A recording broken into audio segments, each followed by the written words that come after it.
Ahoj, zdravím všechny příznivce Auto Moravia, tady technik Tomáš.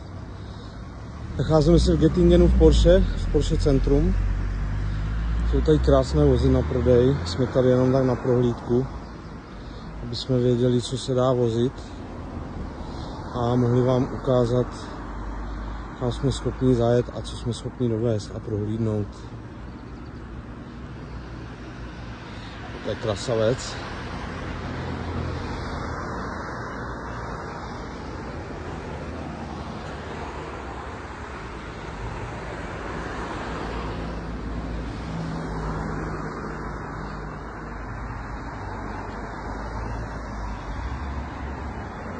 Já vám chci ale ukázat trošku jiné auto, půjdeme se tam podívat.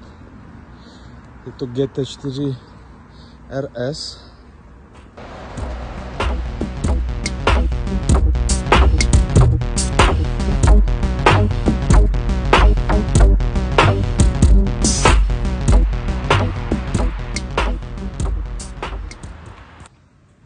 Jsou tady opravdu krásné auta, některé jsou nové.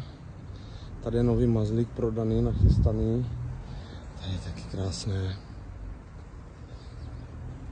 Ale my se jdeme podívat na to modré.